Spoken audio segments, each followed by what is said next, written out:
गैंगरा बहुत तगड़ा जरूर था भाई। यहाँ क्या कहेंगे लोग, कहेंगे यार हम तारते जा रहे हैं।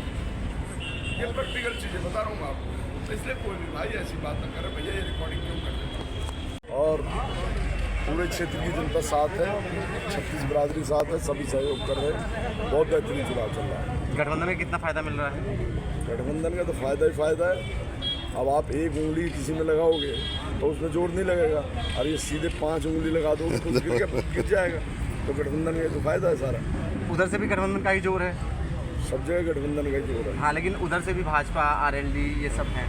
देखिए RLD और भाजपा का जो गठबंधन है वो झूठों का गठबंधन है, वो स्वार्थों का गठबंधन है। ये गठबंधन स्वार्थ का नहीं है, ये जनता के हित का गठबंधन है, जनता की भावनाओं का गठबंधन है, जनता के विकास का गठबंधन है।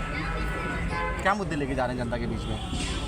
जो बागपत क्षेत्र में 50 साल से जो यहाँ आज तक हमने अगर गुड़गांव की बेल्ट उठाएं तो गुड़गांव में बेल्ट विकसित हो गई, सोनीपत की बेल्ट उठाए तो विकसित हो गई, मेरठ की बेल्ट उठाए तो विकसित हो गई, लेकिन बागपत बेल्ट विकसित क्यों नहीं हुई, ये सबसे मेन मुद्दा है। और जनता अब इस बात को समझ चुकी है कि जब ये विकसित नहीं हो रही है तो उसका रीज़न क्या है। उसका रीज़न साफ है, यहाँ की जो जनता है वो विकास चाहती है, क्योंकि वो सब कुछ देख चुकी है। और मेन मुद्दा यही है कि यहाँ का विकास होना चाहिए, युवा साथियों को यहाँ रोजगार मिलना चाहिए, यहाँ मेडिकल की फैसिलिटी होनी चाहिए, यहाँ एजुकेशन की फैसिलिटी होनी चाहिए, जो आज तक नहीं है। आपने आसपास की बेल्ट बताई, तो बागपत बेल्ट क्यों नहीं विकसित हुई? क्या वजह देखते हैं आप? कोई भी व्यापारी पैसा कहाँ लगाएगा? जहाँ उसे सेफ दिखाई देगा। कोई भी व्यापारी वर्ग या कोई भी बिजनेसमैन वहाँ पैसा नहीं लगाएगा जहाँ सुबह उठते ही गाली मिले और शाम को बदतमीजी हो। वो बदतमीजी कौन सहन करेगा? वो पैसा नहीं लगाएगा व्यापारी, इसलिए विकसित नहीं है। योगी सरकार तो कानून व्यवस्था की ही वो बात करती है कि भाई यूपी में कानून व्यवस्था बहुत अच्छी है।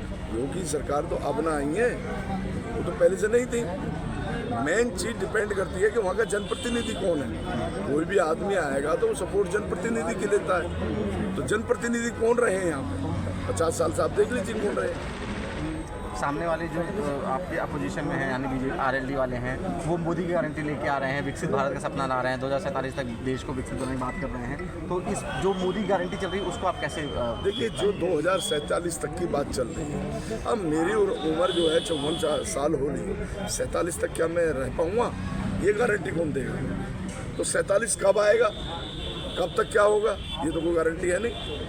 यहाँ किसान बहुत हैं, तो उनकी क्या समस्याएं हैं? आप किसान की इतनी बड़ी समस्या है कि किसान बेचारा पर्ची के लिए लाइन लगाता है। पहले तो पर्ची मिल जाए तो गन्ना डाले कैसे ही, पहले लाइन लगाएगा गन्ना डालने के लिए, फिर लाइन लगाएगा सालों कि मेरा पैसा कैसे मिले।